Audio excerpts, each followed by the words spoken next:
मैं केरौन में आया जब से मेरी सुंदरता का बखान कर रहे हैं। हालांकि मुझे इस बात का बिल्कुल भी घमंड नहीं है, क्योंकि कर्ण की भांति मैंने कभी दान नहीं दिया, कद का अपने मुख से कभी बखान नहीं किया, और मन की सुंदरता ने तोड़ा है आईनों के भरम को, और अब मैंने अपनी सुंदरता का कभी अभिमान नहीं किया। है वाह वाह वाह। आदरणीय भाई साहब मेरे बड़े भाई हैं और मैं इनका छोटा भाई, ठीक उसी प्रकार जिस प्रकार रावण का छोटा भाई विभीषण था, बाली का छोटा भाई सुग्रीव था, प्रमोद महाजन के छोटे भाई प्रवीण महाजन थे, और इन तमाम बड़े भाइयों के सामाजिक उत्थान में हम छोटे भाइयों का बहुत बड़ा योगदान था। हालांकि मेरा ऐसा कोई विचार नहीं है, क्योंकि पुष्प कभी श्रद्धा के अर्पण नहीं कर पाया, एकलव्य की भांति कभी समर्पण नहीं कर पाया। आप तो साथ रहे सदा मेरे राम की भांति, मैं ये अभागा कभी लक्ष्मण नहीं बन पाया। है। ज्यादा बड़ी बड़ी बातें नहीं करता हूं साहब। इंदौर से 27 किलोमीटर दूर बेटमा नाम का एक महाद्वीप है, मैं वहां पाया जाता हूं। आज भाई साहब और माहेश्वरी समाज के आयोजन में उपस्थित हुआ हूं। मुझसे पहले आपने कई सुंदर कवि देखे होंगे, मैं उस सब में ज्यादा सुंदर हूं, इसलिए मेरा नंबर जरा देरी से है। मेरे कलर के बारे में तमाम प्रकार की बातें की। भाई साहब आपकी जानकारी के लिए एक बात बता दूं कि इस दुनिया में जितने भी काले लोग हैं उन्होंने बहुत नाम कमाया। Nelson Mandela, Serena Williams, Vivian Richards, Brian Lara, Barack Obama, Sanjay Khatri. अगला नंबर अपना ही है। और वो विवियन रिचर्ड्स तो नीना गुप्ता के सहयोग से भारत को एक तोहफा भी देके गया। सही बता रहा हूं भाई साहब, वो तो मेरा वेस्ट इंडीज जाना नहीं हो रहा है, वरना उसका तोहफा उसे ब्याज समेत लौटा कर ये भी देशभक्ति है। बढ़िया है। और मैं तो सच्चा देशभक्त हूं, नहीं सही बता रहा हूं, सच्चा देशभक्त हूं, क्योंकि अंधेरों के लिए उजाले अच्छे हैं, भूखों के लिए निवाले अच्छे हैं, और इन सफेद देशद्रोहियों की भीड़ में हम देशभक्त काले अच्छे हैं। बढ़िया। मेरे कलर के बारे में तमाम प्रकार की बातें की। सफेद पोश दोजरी इसलिए कहना पड़ता है भाई साहब, क्योंकि दिल्ली में सफेद पोश खड़ा होकर कह देता कि मेरी गर्दन पे छुरी रख दो तो भी मैं भारत माता की जय नहीं बोलूंगा। समस्या ये नहीं कि उसने बात बोली, समस्या ये कि उसने बात बोली, ये गर्दन पे छुरी रखने की बजाय यदि उसकी जुबान पे रख दी होती तो ये समस्या ही खड़ी नहीं होती। बड़े बड़े कवियों ने बड़ी बड़ी कविताएं लिख दी, मैंने तो केवल 4 लाइनें लिखी। यदि आपको लग जाए कि सही हो गया हो तो यहाँ से वहां तक ताली बजाकर मुझे आदेशित कर दीजिएगा और मुझे प्रारंभ कर दीजिएगा। उसने कहा कि मेरी गर्दन पे छुरी रख दो तो भी मैं भारत माता की जय नहीं बोलूंगा।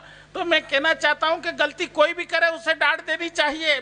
हर पिता को अपनी वसीयत बच्चों में बराबर बांट देनी चाहिए, और जो जुबान भारत माता की जय ना बोल सके, मेरा तो कहना है उस जुबान को ही काट देनी चाहिए। वाह वाह वाह वाह, जय हो। बोलो भारत माता की जय, भारत माता की जय। आंदोलन समाप्त।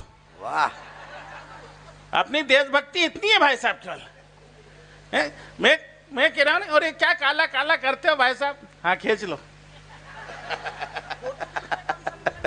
नहीं, मेरी फोटो खींचने की नाकाम कोशिश कर रहे हैं। हालांकि मेरे फोटो आना नहीं है, और मैं बता दूं कार्यक्रम के बाद मेरे फोटो 1000 रुपए में बिकते हैं। हंसने की बात नहीं भाभी जी, बच्चों को डराने के लिए। नहीं ये सही बता रहा हूं मैं तो। अच्छा आपने मेरी फोटो खींची, मुझे नहीं मालूम, बच्चे तो इतने बड़े हैं कि आपके डरेंगे नहीं। मुझे लगे भाभी इसको ही डराओगे। आपने शादी क्या मेरे भरोसे की? अपने दम पर डराओ नहीं। मैं कह रहा हूं नहीं कि और ये क्या काला काला करते हो भाई साहब? सबकी अपनी अपनी कहानियां थी, कुछ आपकी तो कुछ हमारी भी दीवानियां थी। सबकी अपनी अपनी कहानियां थी, कुछ आपकी तो कुछ हमारी भी दीवानियां थी। और आप इतिहास भूल गए, आपको पता नहीं है शायद अकेले काले कृष्ण कन्हैया की 16,000 पटरानियां थी। वाह वाह वाह। इन सब कवियों का जन्म हुआ है और मेरा अवतार हुआ है। बढ़िया है, बढ़िया है। आप सभी भाग्यशाली लोग हैं कि आज आपको इस अवतारी पुरुष के दर्शन प्राप्त हुए। इसलिए मैं खड़ा हुआ हूं तो एक बार मेरे सम्मान में भी तालियां बजाइए। क्योंकि मैं एक एक के कान में आकर तो कहने से रहा कि ताली बजाओ ताली बजाओ। नहीं, मैं कर भी सकता हूं, पर क्या है, सारी प्रक्रिया में समय बहुत लग जाएगा, समय बहुत लग जाएगा। और आपको मालूम, समय किसी के पास नहीं, समय किसी के पास नहीं, क्योंकि माना बेबी को बेस पसंद है, माना बेबी को बेस पसंद है, सलमान को एस पसंद है, मालिया को केस पसंद है, लालू को भैंस पसंद है, और हमने चुना था प्रधान को देश के लिए, पर क्या करें, उनको तो विदेश पसंद है। कहने का तात्पर्य ये भाई साहब के लोग अपना काम भूल गए, जिसे जो काम सौंपा गया करने कोई राजी नहीं। हमें काम मिला कविता पढ़ने का, देखो बारी बारी से पढ़ रहे कि नहीं। आप सबको काम मिला ताली बजाने का, बजाओ।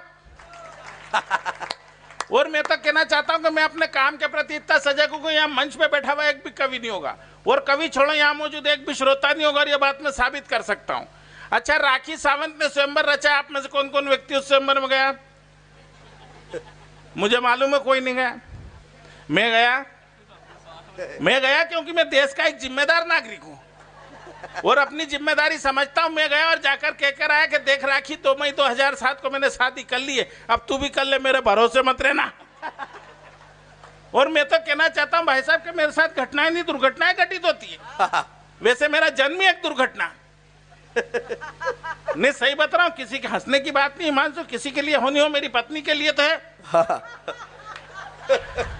क्योंकि मेरी पत्नी ने मुझे पाने के लिए 20 मंगलवार, 25 बुधवार, 38 गुरुवार, 45 शुक्रवार, 30 शनिवार, 32 रविवार और 16 सोमवार करे, तब मैं उसे प्राप्त हुआ।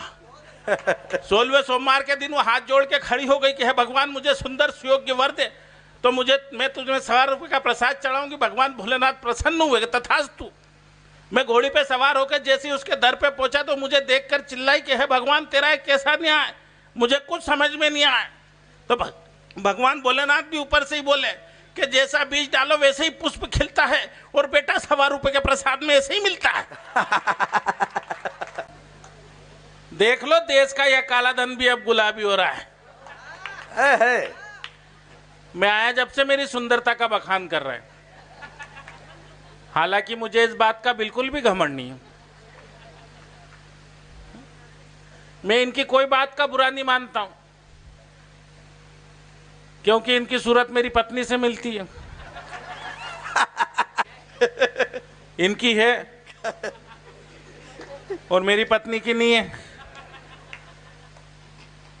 भाई साहब, वो जो लक्स साबुन बचे हैं,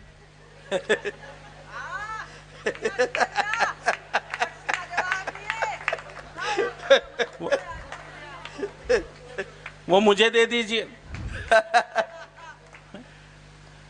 तो मुझे भी कोई गायत्री मिल जाए।